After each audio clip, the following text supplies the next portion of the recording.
Hey, what's up everybody? Thanks for tuning into another video. In this one, we're going to be reviewing Jaden Smith's new album, Cool Tapes Vol. 3. Jaden Smith is a rapper, singer, actor, and inventor. You may know him as Will Smith's son. You may know him as Willow Smith's brother. We've watched him grow up in front of the screen for a long time, but for the last few years, he's been making music, and it's been interesting to see his evolution. I've never been the biggest fan of his music, but each album he puts out, there's at least 2 or 3 songs that I can really put on my playlist. And with this album, it's pretty much the same deal. There's maybe 5 songs on this album that I can really take with me, and the rest, there's just quite a lot of filler and a lot of meandering going on, and it honestly gets pretty boring at times. Aesthetically, Jaden's going for this kind of late 60s, early 70s type of vibe, of course mixed with modern rap, and he's singing a lot on here. You know, there's lots of guitars, really spacey, atmospheric production. The production on here is actually really good. It's very clean and polished, and it sounds expensive.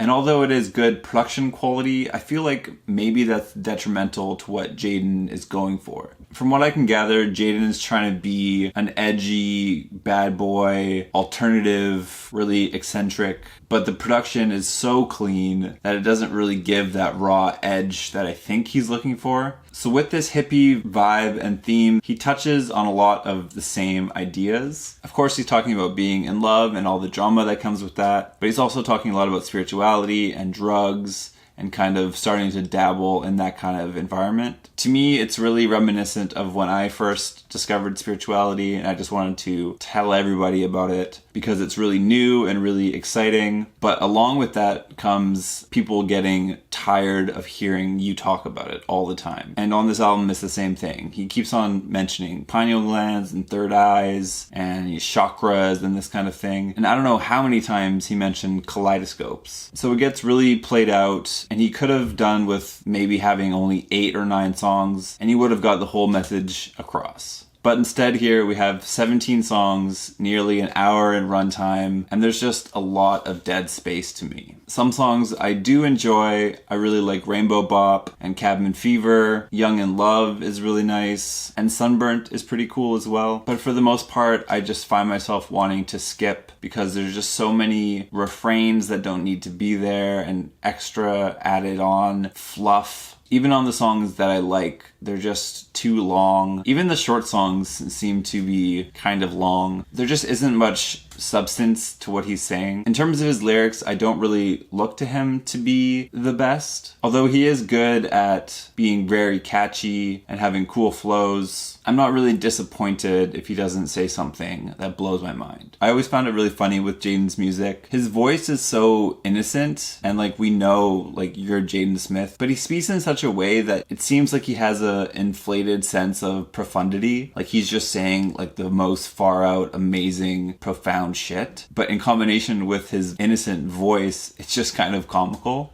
But I kind of like that about him. It's not really a bad thing. Another song that I thought was going to be really good when I first heard it was the song he has with Justin Bieber, Falling For You. It's kind of this cool crooning type of song. Bieber and Jaden are kind of doing their best Michael Bublé impersonation. It's a nice, sweet song and melody, but for me it's ruined by one line where he says, "If you don't call me, I'll jump off the roof." I'm really sick of this trope in music. Oh, if you don't love me, there's no reason for me to live, and I'm going to kill myself. It's not romantic at all. It's just very toxic, and I wish we would kind of stop that. The other feature on here by Rory is pretty good, but I feel like Rory contributed way more than just this verse. If you look back at Rory's album, All We Need, you can tell that Jaden is very influenced by this sound. And most of the time as I was listening to this, I kind of just wanted to listen to Rory. Overall, I appreciate what Jaden is trying to go for here. It's always dangerous to try to blend genres that you don't typically see together. And with the help of some good production, he did manage to put out some good songs on here. But with all the fluff and all the meandering, I can't really say I'm going to go back to this album all that much. I'm going to give this album a 6 out of 10. Tell me what you think in the comment section below. Thanks for hanging out, you guys, and I'll see you in the next one. Bye.